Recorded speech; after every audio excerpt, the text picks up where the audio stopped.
अरिजीत दास हमारे साथ है पश्चिम बंगाल से। अरिजीत जी कहाँ से बात कर रहे हैं? नमस्कार।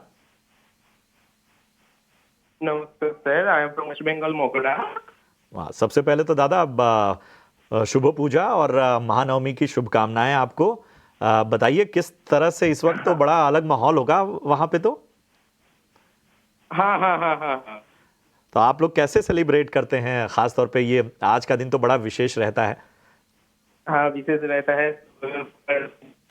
हम हाँ। चलिए अरिजीत जी बताइए किस स्टॉक पे आपका सवाल है? Railway quantity. अच्छा, टीटागढ़ रेल ना? Titagarh railway sir, and I am losing all. 1570 आपकी बाइंग है ना? 15। ठीक यस है, सर, यस सर। थोड़ा ऊपरी स्तरों की बाइंग है। सोनी मैं आपके पास आना चाहूँगा।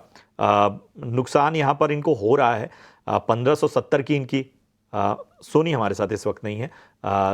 अजीत जी मैं आपके पास आना चाहूँगा। 1570 की इनकी बाइंग है, बताइए क्या रणनीति रखनी चाहिए नुकसान यहाँ पर होता हुआ। देखिए, जैसे कि प्रशांत बहुत बार बात की है हमने इसी शो पे, और कि पीएसयूज को लेकर जो एक बहुत यूफोरिक मूव आया था, उसके बाद से आप देख रहे हैं करेक्शन का जो टोन है वो कंटिन्यू ही है। और अभी भी कुछ टीटागढ़ में तो एटलीस्ट थमता हुआ नजर नहीं आ रहा है। कुछ एक स्टॉक्स हैं जहां पे कि आपने देखा है कि स्टेबिलिटी आ गई है, और इनफैक्ट कुछ बाउंस भी देखने को मिल रहा है पीएसयू सेगमेंट में। अभी तो मुझे लगता है कि देखिए, इनको लंबी अवधि के हिसाब से बेट बने रहना पड़ेगा, बिकॉज जिस तरीके से इंडिकेशंस हैं, शायद ये आपको 900 साढ़े 900 के लेवल के पास जाते हुए शायद थमता हुआ नजर आएगा, और रिकवरी के केस में 1200 साढ़े 1200 का जोन वो रेजिस्टेंस करेक्ट होगा। तो अगर आपका शॉर्ट टर्म का नजरिया है तो आप उस रिकवरी को यूज करिएगा और एग्जिट करने की अपॉर्चुनिटी ढूंढिएगा। और अगर आप बने रहते हैं लंबी अवधि के लिए तो फिर 900 के स्टॉप लॉस के साथ इसमें आप होल्ड कर सकते हैं पोजीशन को। तो आपको लेवल्स दे दिए गए हैं तीतागढ़ रेलवे पर। अजीत जी मेरा सवाल आपसे है, व्हाट्सएप पर हमें कई सवाल आए हैं, तो उनमें से एक मयंक जी का सवाल है, हुडको पर है सवाल। 70 शेयर होल्ड कर रहे हैं ये कुछ 300 के भाव से। अब वहाँ से देखें तो स्टॉक काफ़ी तेज़ी से नीचे आता हुआ नजर आ रहा है, कुछ 30% गिर चुका है। जुलाई हाई से देखें तो वहाँ से भी 40% गिर चुका है। इतना गिरने के बाद क्या कुछ एक्सपेक्टेशन है रिवर्सल के, क्योंकि वैसे तो कंटिन्यूसली ही नीचे गिरता हुआ नजर आ रहा है। साथ ही साथ एक आप स्टॉप लॉस भी बता दीजिए।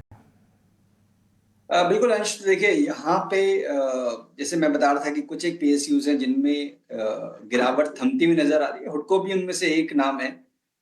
स्टॉक ने अपने लॉन्ग टर्म एवरेजेस को रीटेस्ट किया है हाल फिलहाल में, और वहीं पे थोड़ा सा ये कंसोलिडेट कर रहा है। तो मुझे लगता है शायद डाउन जो प्राइस वाइज करेक्शन है, शायद वो आपको ज्यादा देखने को ना मिले, या आपको एक रेंज में चला जाए। और ऑब्वियसली अब अर्निंग सीजन की शुरुआत हो चुकी है, तो उसका बेसिकली मेजर ट्रिगर रहेगा इसके लिए। तो शॉर्ट टर्म के हिसाब से अगर मैं बात करूं, वैसे तो इनकी काफी ऊपर ही खरीदे, मेरे हिसाब से 200 का एक काफी इंपॉर्टेंट बेस रहेगा ऑन द क्लोजिंग बेसिस। जब तक ये 200 होल्ड कर रहा है तब तक वो बने रह सकते हैं। रिकवरी के केस में 250-55 का जोन है, वो पहला रेजिस्टेंस होगा। जब वो ब्रेक हो जाएगा तब फिर उसके बाद ग्रेजुअली अगर 3 से 6 महीने का व्यू है, तब शायद इनको प्राइस अपने आते हुए नजर आएंगे। तो एज ऑफ नाउ मेरे हिसाब से अभी इनको बने रहना चाहिए 200 के स्टॉप लॉस के साथ।